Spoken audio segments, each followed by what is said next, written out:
नमस्कार दोस्तों, स्वागत है आप सबका हमारे इस चैनल पे। आज के इस वीडियो के अंतर्गत हम लोग पढ़ने वाले हैं राज्यों का पुनर्गठन के बारे में। ठीक है, राज्यों का पुनर्गठन पढ़ेंगे। इससे पहले की वाली वीडियो में हमने देखा था भारतीय संविधान के भाग के बारे में कि कौन कौन से भाग में क्या क्या चीज़ें संबंधित हैं। इन सबको हमने विषय सूची को देखी थी।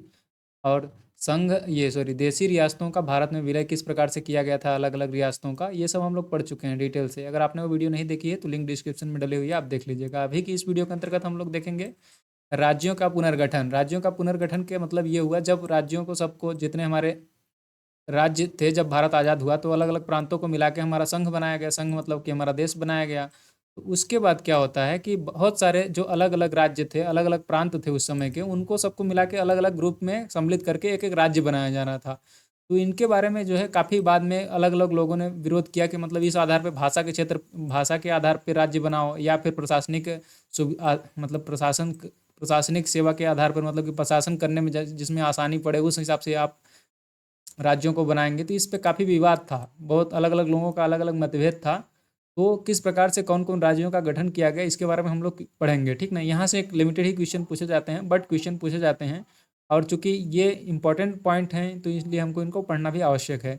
इसको हम लोग काफ़ी अच्छे से ध्यान से आपको पढ़ने की ज़रूरत है। और मैं इसमें जो पॉइंट आपको बहुत ज़्यादा इंपॉर्टेंट होंगे उसको स्टार लगा के बताऊंगा, बाकी की चीज़ों को हम लोग बस रीड करते चलेंगे। ठीक है, तो चलो देखो, भाषा के आधार पर राज्यों का पुनर्गठन उचित है या नहीं, इसकी जांच के लिए संविधान सभा के अध्यक्ष डॉक्टर राजेंद्र प्रसाद ने इलाहाबाद उच्च न्यायालय के अवकाश प्राप्त न्यायाधीश एस के धर की अध्यक्षता में एक 4 सदस्यीय आयोग की नियुक्ति की। ठीक है, इस आयोग ने भाषा के आधार पर राज्यों के पुनर्गठन का विरोध किया और प्रशासनिक सुविधा के आधार पर राज्यों का पुनर्गठन को समर्थन किया। कहने का मतलब ये है कि भाषा के आधार पर राज्यों का पुनर्गठन किया जाना सही होगा या नहीं, इसकी जांच के लिए जो डॉक्टर राजेंद्र प्रसाद जी थे, इन्होंने यस के धर की कमेटी बनाई। यस के धर जो थे ये उच्च न्यायालय के न्यायाधीश थे जो कि अवकाश प्राप्त कर चुके थे। तो उनकी अध्यक्षता में ये उन्होंने एक 4 सदस्यीय कमेटी बनाई जो कि रिपोर्ट पब्लिश करेगी डॉक्टर राजेंद्र प्रसाद जी को कि भाषा के आधार पर करना उचित रहेगा या नहीं रहेगा। तो इन्होंने जो एस के धर कमेटी थी, इन्होंने भाषा के आधार पर जो राज्यों का पुनर्गठन किया जाना था उसका विरोध किया कि मतलब नहीं किया जाना चाहिए था, नहीं किया जाना चाहिए भाषा के आधार पर। इन्होंने ये रिपोर्ट पब्लिश करी। तो बाद में क्या होता है, इसके बाद में ये होता है, यहाँ देखो, धर आयोग के निर्णयों की परीक्षा करने के लिए, यानी कि धर आयोग ने तो बता दिया कि हाँ नहीं करना चाहिए भाषा के आधार पर, लेकिन उसकी फिर से जांच करने के लिए कांग्रेस कार्य समिति ने अपने जयपुर अधिवेशन में जवाहरलाल नेहरू, वल्लभ भाई पटेल और पट्टाभी सीतारमैया की एक समिति का गठन किया। ठीक है, समझ पा रहे हो आप? जो उन्होंने धर कमेटी ने जो रिपोर्ट पब्लिश करी उसकी फिर से जांच करने के लिए इन्होंने, कांग्रेस ने जयपुर अधिवेशन में जवाहरलाल नेहरू, पट्टाभी सीतारमैया और वल्लभ भाई पटेल, इन 3 लोगों की कमेटी बनाई। और इस समिति ने भाषाई आधार पर, और इस समिति जो थी, ये जो 3 लोगों की समिति थी, इन लोगों ने भी भाषाई आधार पर राज्यों का पुनर्गठन की मांग को खारिज कर दिया। अलग अलग प्रांत में, जैसे कि मान लीजिए तमिल हो गया, महाराष्ट्र हो गया, मराठी जो बोलते हैं तो बोल रहे थे कि हमको अलग राज्य बना दो, जो तेलुगु बोलते थे बोलते हैं हमको अलग राज्य बना दो, हिंदी वाले अलग बोल रहे थे, सबके जो छोटे छोटे लोकल एरिया में अलग अलग थे, उन सब लोग बोल रहे थे कि हमारे लिए अलग राज्य बनाया जाए। क्योंकि उनको डाउट था कि मतलब कि बाद में रहने में सुविधा होगी कि नहीं होगी, प्रशासन में भी सुविधा होगी कि नहीं होगी। तो इस तरह से अलग अलग भाषाओं के आधार पर मांग उठ रही थी। परंतु जब ये सब चीज़ें चेक करी गई इन लोगों के द्वारा, बहुत बड़े बड़े विशेषज्ञ लोग जो थे उस समय के, जैसे जवाहरलाल नेहरू, वल्लभ भाई पटेल, पट्टाभी सीतारमैया हो गए, एस के धर जी भी हो गए, इन सब लोगों ने क्या बताया कि हमको भाषा के आधार पर नहीं करना चाहिए, क्योंकि भाषा के आधार पर अगर करेंगे तो सब लोग भाषा के आधार पर एक एक राज्य मांगने लग जाएंगे, तो इससे समस्याएं बढ़ेंगी और प्रशासनिक सेवाओं को लागू करने में काफ़ी समस्याएं का सामना करना पड़ेगा। तो इसलिए हम नेहरू जी ने भी, इस नेहरू जी लोगों ने, ये जो तो कमेटी थी इनकी, इन्होंने मना कर दिया। उसके बाद क्या होता है देखो, नेहरू, पटेल एवं सीतारमैया, ये जो थे उनको JVP बोलते हैं, जवाहरलाल नेहरू। और ये पी से हो गया पट्टाभी सीतारमैया, वी से हो गया अपना कौन, देखिए यहाँ पे वल्लभ भाई पटेल। तो ये 3 लोगों की जो समिति थी, इसकी रिपोर्ट के बाद से मद्रास राज्य के तेलुगु भाषियों ने, तेलुगु भाषी लोग मद्रास के जो थे, इन्होंने अपने अलग राज्य की मांग कर रहे थे तेलुगु भाषियों के लिए अलग से, कि तेलुगु, हम लोग तेलुगु का अलग राज्य बनाएंगे।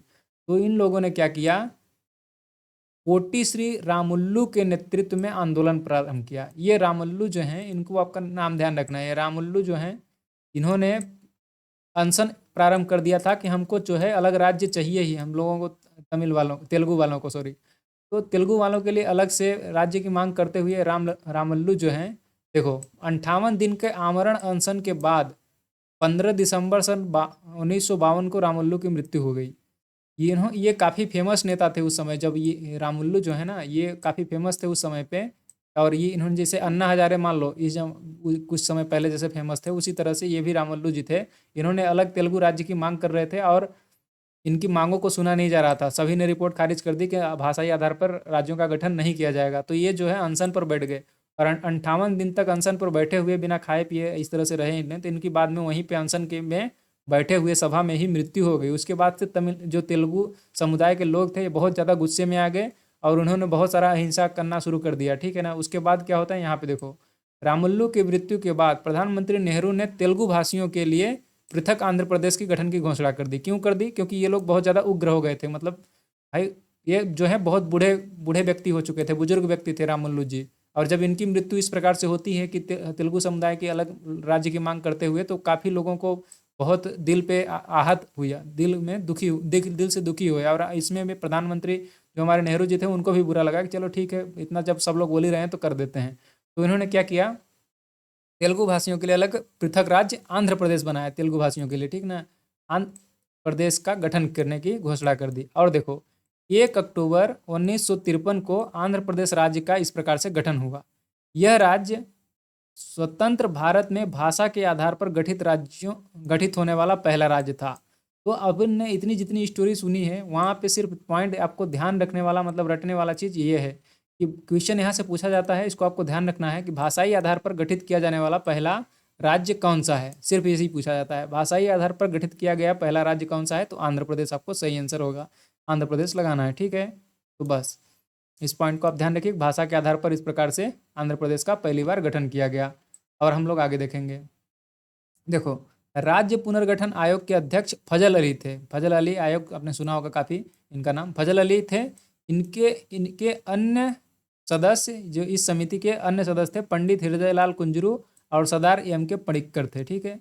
राज्य पुनर्गठन अधिनियम जुलाई 1956 को पास किया गया। राज्य पुनर्गठन अधिनियम कब पास हुआ? 1956 में। तो ये डेट भी आपको सन याद रखना है कि 1956 में राज्य पुनर्गठन अधिनियम लागू किया गया। क्यों?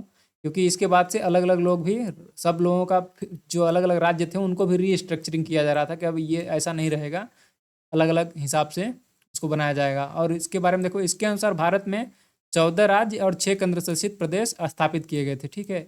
राज्य पुनर्गठन आयोग कब हुआ था? 1953 में गठित हुआ था, ठीक है।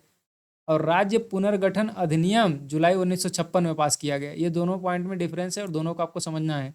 राज्य पुनर्गठन आयोग की स्थापना कब हुई थी? तो ये 1953 लगाना है। और राज्य पुनर्गठन अधिनियम कब आया था, मतलब कब पास किया गया था? तो 1956 में पास किया गया था। तो ये दोनों ही पॉइंट आपको ध्यान रखना है, दोनों ही पॉइंट इंपॉर्टेंट है, ठीक है। अब हम लोग आगे देखेंगे, जस्ट सेकेंड, इसको आपको याद रखना है। नवंबर 1954 ईस्वी को फ्रांस की सरकार ने अपनी सभी बस्तियां पांडिचेरी, यनाम, चंद्रनगर और केरीकल को भारत को सौंप दिया। ये जो पहले फ्रांस के अधीन थे ये सब राज्य जो है ना, यनाम, चंद्रनगर और केरीकल, क्योंकि ब्रिटिश भी आए थे, फ्रांस भी आए थे, पुर्तगाली भी आए थे, तो फ्रांसीसी भी थे, तो ये सब लोग अपने अपने एरिया में थोड़े बहुत कैप्चर कर रखे थे। तो ये जो है आज़ादी के बाद भी ये लोग स्वतंत्र करके नहीं गए थे फ्रांसी लोग। तो बाद में इन्होंने 1954 में इन सब एरिया को छोड़ा और 28 मई 1956 को इस संबंध में संधि पर हस्ताक्षर किए। कौन लोग? फ्रांसीसी लोग। इसके बाद इन सभी को मिलाकर पांडिचेरी संघ राज्य का क्षेत्र का गठन किया गया। यानी पांडिचेरी जो है अभी वर्तमान का, उसका जो गठन किया गया था, ये पहले फ्रांसीसियों के नियंत्रण में था। तो फ्रांसीसी लोग जब छोड़े तो 1556 में इनका भी गठन किया गया। ये पॉइंट बोलना चाह रहा है, मतलब इसको रटने की जरूरत नहीं है, एग्जाम में यहाँ से नहीं पूछा जाता है। आपको बस ये जो मैं बता चुका हूँ 2 पॉइंट, इनको आपको ध्यान रखना है। आगे देखो, भारत सरकार ने मतलब 18 दिसंबर 1961 को गोवा, दमन व दीव की मुक्ति के लिए पुर्तगालियों के विरुद्ध कार्रवाई की और उन पर पूर्ण अधिकार प्राप्त कर लिया, ठीक है। 12वें संविधान संशोधन द्वारा गोवा, दमन व दीव को प्रथम परिशिष्ट का मतलब अनुच्छेद 1 यानी कि भाग 1 के अंतर्गत, अनुच्छेद 1 के अंतर्गत शामिल करके भारत का अभिन्न अंग बना लिया गया, ठीक है। यहाँ पे एक पॉइंट आपको और ध्यान रखना है कि जो 30 मई 1987 को गोवा को पूर्ण राज्य का बाद में दर्जा दे दिया गया और दमन व दीव को क्या कर दिया गया? अलग से केंद्र शासित प्रदेश बना दिया गया। तो आपको ये भी ध्यान, क्वेश्चन ये भी पूछा जाता है, गोवा मुक्ति दिवस कब मनाया जाता है? तो आपको ध्यान रखना है कि 30 मई को गोवा मुक्ति दिवस मनाया जाता है, ठीक है। और 1987 30 मई 1987 को क्या है, गोवा को पूर्ण राज्य का दर्जा दिया गया।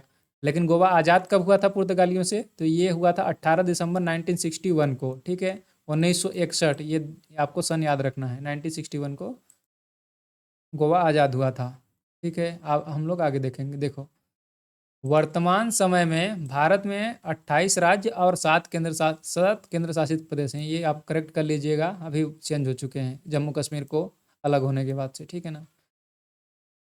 इन्हें ही संविधान के प्रथम अनुसूची में सम्मिलित किया गया है।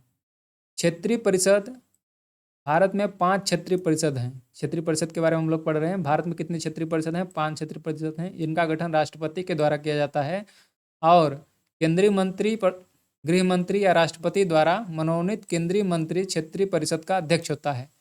संबंधित राज्यों के मुख्यमंत्री उपाध्यक्ष होते हैं जो प्रतिवर्ष बदलते रहते हैं।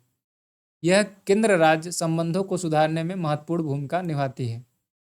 केंद्र और राज्य के बीच संबंधों को सुधारने में महत्वपूर्ण भूमिका निभाती है कौन? क्षेत्रीय परिषद। तो क्षेत्रीय परिषद कितने हैं अपने इंडिया के अंतर्गत? टोटल अभी 5 क्षेत्रीय परिषद हैं। तो बस आपको यहाँ पे ये पॉइंट सिर्फ ध्यान रखना है, भारत के अंतर्गत अभी टोटल 5 क्षेत्रीय परिषद हैं। कौन कौन से क्षेत्रीय परिषद हैं, इनका नाम बस आपको ध्यान रखना है। आगे यहाँ पे इसको पढ़ लेते हैं अपन, ये तो पढ़ ही लिया।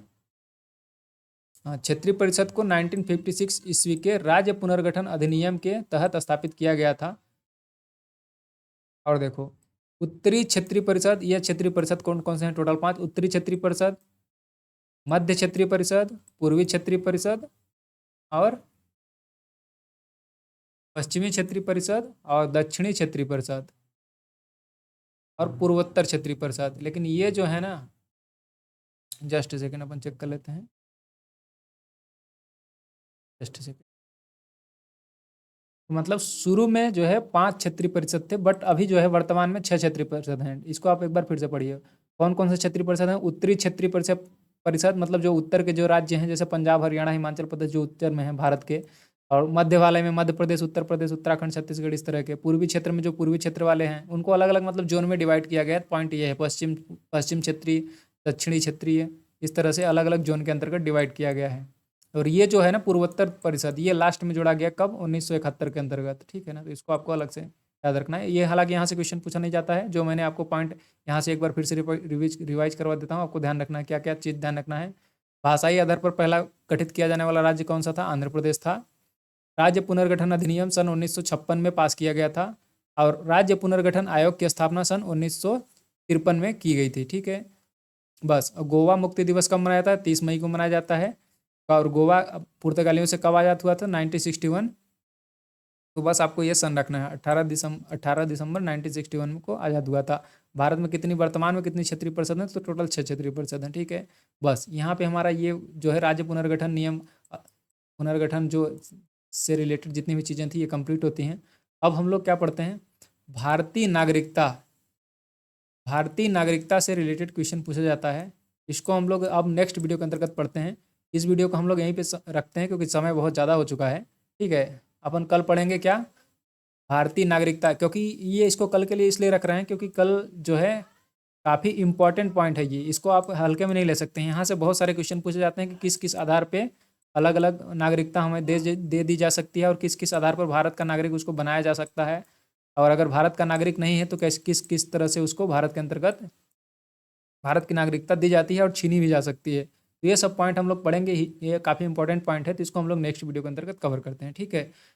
तो उम्मीद करता हूँ आपको वीडियो पसंद में आया होगा। पसंद में आया होगा तो चैनल को सब्सक्राइब कर लीजिए और अपने दोस्तों के साथ शेयर करिए, क्योंकि इस पे हमने पूरी लूसेंट बुक को ख़त्म करी है। हिस्ट्री हमने कंप्लीट कर चुके हैं, हम लोग पॉलिटी पढ़ रहे हैं, जल्द ही इसको भी ख़त्म करने वाले हैं, ठीक है। तो आप चैनल को सब्सक्राइब बिल्कुल कर लीजिए, भूलना नहीं है बिल्कुल भी, लूसेंट अगर पढ़ रहे हैं तो। और अगर कहीं पे दिक्कत आ रही है, कोई समस्या समझने में प्रॉब्लम हो रही, तो वहाँ पे कमेंट करके बताइए कि सर यहाँ पे चीज़ें समझ नहीं आ रही, तो मैं उसको आपको और भी अच्छे से एक्सप्लेन करने की कोशिश करूँगा, ठीक है।